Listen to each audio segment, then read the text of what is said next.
आज की बात बाबा साहेब डॉक्टर अम्बेडकर की जयंती का ये पर्व है और बाबा साहेब डॉक्टर अम्बेडकर के विचारों में जिन चीज़ों को एक खास महत्व रहा है उन बातों को आज आपके समक्ष पहुंचाने का ये प्रयास है।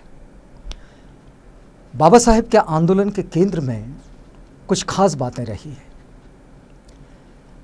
उनका आंदोलन जैसे छुआछूत मिटाने के लिए यानी कि अस्पृश्यता को खत्म करने के लिए रहा, वैसे ही वो जाति व्यवस्था के उच्चाटन के लिए भी रहा। ये उनके आंदोलन के लक्ष्य रहे, छुआछूत को खत्म करना और जाति व्यवस्था का उच्चाटन करना। इसके साथ ही बाबा साहेब का एक बड़ा लक्ष्य रहा है और वो बड़ा लक्ष्य ये रहा है कि हमारे यहाँ सामाजिक व्यवस्था में सामाजिक और आर्थिक जो गैर बराबरी है, इस गैर बराबरी को दूर करना। इसके साथ बाबा साहेब एक और बात पर बड़े केंद्रित हैं और वो बात है कि सभी लोगों के बीच यानी कि भारत में रहने वाले सारे नागरिकों के बीच एक सौहार्द बना रहे, उनमें सद्भावना रहे, उनका आपस का जो संबंध है वो संबंध मित्रत्व का संबंध रहे। और इसके इर्द गिर्द बाबा साहेब का पूरा आंदोलन घूमता रहा। बाबा साहेब ने जब भी बात की मानवीय अधिकारों की और मानवीय संबंधों की, जहां मनुष्य दूसरे मनुष्य को मनुष्य माने और उसके साथ मनुष्य सा व्यवहार करे, इसे हम सामान्य रूप में मानवीयता का व्यवहार कह सकते हैं। ये जो मानवीयता की बात है, ये मानवीयता की बात बाबा साहेब के स्वभाव में भी दिखाई देती है और उनके आंदोलन में भी दिखाई देती है। बाबा साहेब के सामाजिक आंदोलन को, उनके सांस्कृतिक आंदोलन को, उनके राजनीतिक आंदोलन को, उनके धार्मिक आंदोलन को भी बहुत आयात में हम सब ने देखा। लेकिन बाबा साहेब का जो आर्थिक विचार है और उनका जो आर्थिक आंदोलन है, इस पर कई बार लोग कभी तो जानबूझकर या तो फिर अनजाने में दूर हट जाते हैं और उनके विचार को थोड़ा बगल दे देते हैं। आप इस बात को समझिएगा कि बाबा साहेब डॉक्टर अम्बेडकर ने अगर उनके जीवन में किसी बात को सबसे ज़्यादा तवज्जो दी तो वो तवज्जो है आर्थिक विचारों को। और उनके आर्थिक विचार इतने मजबूत और इतने सक्षम रहे, आप देखिएगा उनकी सारी पढ़ाई, फिर वो चाहे ग्रेजुएशन की हो, पोस्ट ग्रेजुएशन की हो या फिर उनके सारे रिसर्च पेपर हो, ये सब के सब अर्थकारण और राजनीति इन दोनों से जुड़ जाते हैं। लेकिन इसमें अर्थकारण का हिस्सा, अर्थशास्त्र का हिस्सा 80% हो जाता है। ये बात दूसरी है कि बाबा साहेब अपने विदेशों में शिक्षा पूरी करने के बाद जब भारत लौटे तो वे सामाजिक और राजनीतिक कार्य में इतने व्यस्त हुए कि अपनी वो जो आर्थिक विचारों वाली स्थिति थी उसको बहुत ज़्यादा आगे नहीं बढ़ा सके। लेकिन बावजूद इसके उन्होंने इसे अमली जामा पहनाने के लिए, इसे पूरा करने के लिए वे निश्चित रूप से राष्ट्रीय स्तर पर प्रयास करते रहे। फिर चाहे 1935 की कानून की बात हो, चाहे भारतीय संविधान के निर्माण की बात हो, चाहे फिर उनके आंदोलन की बात, चाहे फिर दामोदर वैली में उनको जो काम करने का अवसर मिला, उस अवसर को इन सारी स्थितियों के साथ जोड़ने के लिए बाबा साहेब ने ज़रूर कोशिश की। आप एक बात समझिएगा कि बाबा साहेब जब अपने आर्थिक विचारों के साथ प्रस्तुत होते हैं तो बहुत सारे लोगों को इस पुस्तक का नाम तो पता ही है, प्रॉब्लम ऑफ रूपी। बाबा साहेब जब प्रॉब्लम ऑफ रूपी की बात करते हैं तो भारतीय मुद्रा की जो समस्या है, फिर महंगाई है, विनिमय दर है, या फिर भारत का राष्ट्रीय लाभांश है, प्राचीन भारत में जो वित्त की स्थिति है, प्रांतीय वित्त की, इन सारी स्थितियों पर बाबा साहेब चर्चा करते हैं। और एक बात समझिएगा कि बाबा साहेब केवल चर्चा नहीं करते बल्कि उसका समाधान भी बताते हैं। और बाबा साहेब ने इसका निश्चित रूप से समाधान लोगों के पास में दिया है। आप देखिएगा जब उन्होंने प्रॉब्लम ऑफ रूपी लिखा तो उन्होंने ये ज़रूर लिखा, इट्स ओरिजिन एंड सॉल्यूशंस। ये जो ओरिजिन और सॉल्यूशंस जो ये बताने की बाबा साहेब की जो प्रक्रिया है, ये किसी भी शोधार्थी की ये एक विशेष स्थिति होती है कि वे केवल समस्याओं पर बात नहीं करते, उसके समाधान को हम सबके सामने रखते हैं।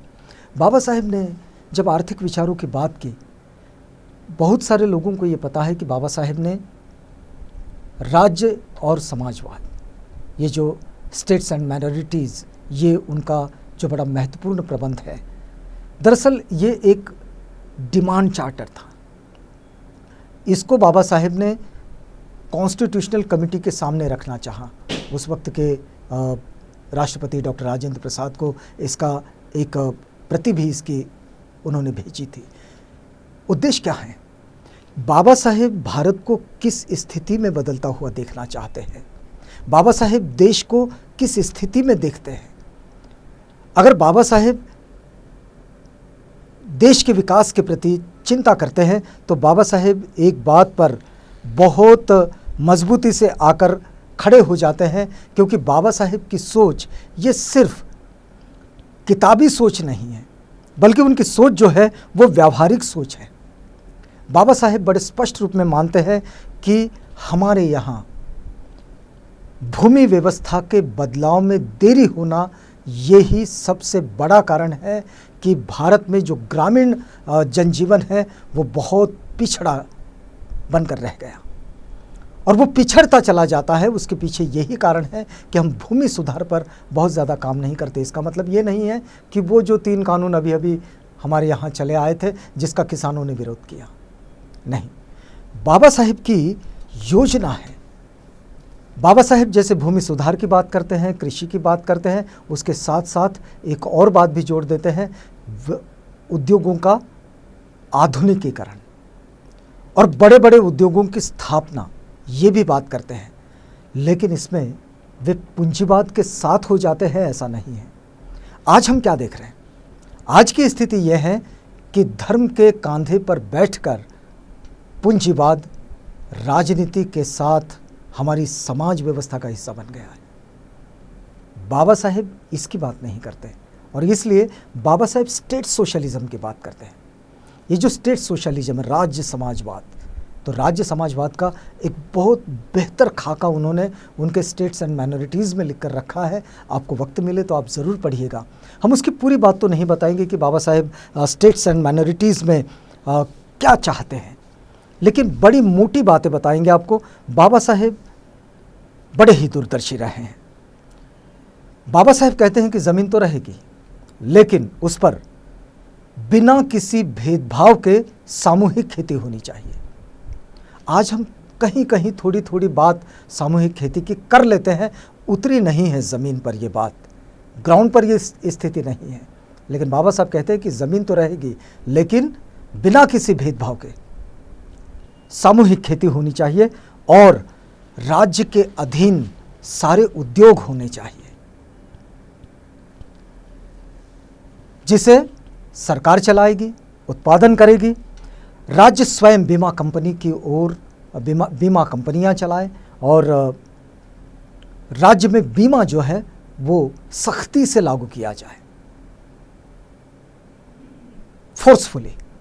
तो बाबा साहेब की ये कुछ जो सोच है, इसमें एक बात और भी आप समझिएगा कि बाबा साहेब राज्य को खेती, उद्योग और बीमा के जरिए मुनाफे की स्थिति में लेकर जाना चाहते हैं, और इसके द्वारा इसका कुछ हिस्सा केंद्र को देना चाहते हैं। अभी आज की स्थिति हम देखते हैं कि राज्यों की स्थिति केंद्र ने कैसे बना डाली है, और हम जिस राह पर चल पड़े हैं वहाँ पूंजी ये सबसे बड़ा स्पेस लेकर बैठी हुई है। कई बार ये प्रश्न चिन्ह हमारे सामने खड़े हो जाते हैं कि क्या ये जो पूंजी की प्रचुरता है, ये जो विस्तार है पूंजी का, क्या ये हमारी सामाजिक लोकतांत्रिक व्यवस्था को कमज़ोर तो नहीं बना देगा? ये प्रश्न हमारे सामने खड़े हो जाते हैं। बाबा साहेब आज जब हम उनकी जयंती मना रहे हैं, उनके इन विचारों को बड़े ही बेहतर तरीके से समझना बहुत ज़रूरी है। बाबा साहेब भी धर्म पर बात करते हैं। बाबा साहेब ने तो 1956 में धर्म क्रांति की, लेकिन बाबा साहेब ने बुद्ध को लॉर्ड्स नहीं कहा, उनको लॉर्ड की स्थिति में नहीं बिठाया। बाबा साहेब ने बुद्ध को एक ऐसे सामाजिक परिवर्तनकर्ता, समाज प्रवर्तक, सोशल रिफॉर्मर के रूप में रखा, और जहां बाबा साहेब ने एक बड़ी बात जो इसके साथ जोड़ी कि तथागत बुद्ध ये मनुष्यों को उसके दुखों से मुक्ति दिलाने का रास्ता देते हैं, और दुखों से मुक्ति दिलाने का रास्ता ये वास्तव में हर एक व्यक्ति को उसके जीवन में बेहतरी की ओर जाने के लिए पूरी व्यवस्थाएं बनाता है। और इसलिए बाबा साहेब इस बात पर बहुत मजबूती से काम करते हैं। बाबा साहेब ने एक और बात भी बड़ी विशेष रूप से कही है। बाबा साहेब कहते हैं कि बौद्ध भिक्षु जो होते हैं, ये भिक्षु समाज पर कभी अपनी तानाशाही नहीं चलाते। भिक्षु बहुत थोड़े व्यवस्था में जीते हैं, बड़ी थोड़ी व्यवस्था, और ये जो थोड़ी व्यवस्था है, इस थोड़ी व्यवस्था में भी वे समाज के लिए कार्य करते हैं। इसलिए बुद्ध और उनका धम्म के यदि प्रस्तावना में अगर हम देखें तो बाबा साहेब लिखते हैं कि भिक्षु ये समाज के सेवक होते हैं, जनता के मित्र होते हैं। ये जो जनता के मित्र और सेवक होने वाली जो बात है, ये बात ही बाबा साहेब की वो जो मित्रत्व वाली समाज व्यवस्था है, उस समाज व्यवस्था की ओर इंगित करते हैं। वे किसी का शोषण नहीं करते, और ये शोषण नहीं करने वाली स्थिति है। इसी स्थिति पर बाबा साहेब हमारे पूरे सामाजिक व्यवस्था को लेकर आना चाहते हैं, और इस सामाजिक व्यवस्था में लाने के कारण बाबा साहेब की जो बात है, वो बात और भी ज़्यादा हम सब के सामने आकर आज भी, जब आज हम उनका 132वां जन्मदिन मना रहे हैं, तब भी वो एक प्रासंगिक बात हो जाती है। बाबा साहेब बुद्ध के प्रति इतने स्पष्ट हैं कि वे उन्हें एक बुद्धिमान इंसान के रूप में रखते हैं, कि ये इंसान बड़ा बुद्धिमान है, और उनके विचारों को वे धम्म कहते हैं, और धम्म ही इस नाम से ही उसको विकसित करते हैं, और वही बात वे आगे बढ़ाते हैं। आप देखिएगा कि बुद्ध धम्म ये किसी भी स्थिति में जाकर मनुष्य के उत्थान के लिए जब बात करता है, तो बिना किसी शोषण के, और अपने लिए जो बेहतर व्यवस्था कोई एक व्यक्ति चाहता है, बिल्कुल वैसी ही व्यवस्था वो सबके लिए बने, इसके लिए वो काम करता है। और इसलिए इन सारी स्थितियों को देखते हुए हम जब बाबा साहेब की बात पर आते हैं, तो बाबा साहेब के आर्थिक विचारों को समझ लेना इस स्थिति में बड़ा महत्वपूर्ण हो जाता है। जब हम बाबा साहेब को अभिवादन करते हैं उनके जयंती दिवस पर, उनको याद करते हैं उनके जयंती दिवस पर, तो उनके विचारों का जल्लोश होना बहुत ज़रूरी है। आप देखिएगा कि प्रसिद्ध अर्थशास्त्री हाल ही में अमर्त्य सेन जी ने कहा है, वे कहते हैं कि भाई डॉक्टर अंबेडकर अर्थशास्त्र के विषय में मेरे पिता है। अगर इस वक्त के महान अर्थशास्त्री इस बात की स्वीकारोक्ति दे सकते हैं, तो फिर हमने बाबा साहेब की उस बात को बहुत बेहतर तरीके से समझना चाहिए कि जैसे मनुष्य नश्वर है, वैसे विचार भी नश्वर है। जैसे एक पौधा, उसे अगर पानी न मिले तो वो मुरझा जाता है, बिल्कुल वैसे ही विचारों को यदि प्रचार प्रसार की व्यवस्था ना मिले तो वे भी मुरझा जाते हैं। बाबा साहेब डॉक्टर अंबेडकर जयंती की बहुत बहुत बधाइयाँ आपको, लेकिन बाबा साहेब के विचारों का उत्सव हो, उनके विचारों का जल्लोश हो, और वहाँ से एक नए समाज के, नए भारत के निर्माण की एक दृढ़ संकल्पित कामना हो। यहीं रुकते हैं, आप बने रहिएगा आवाज़ इंडिया के साथ।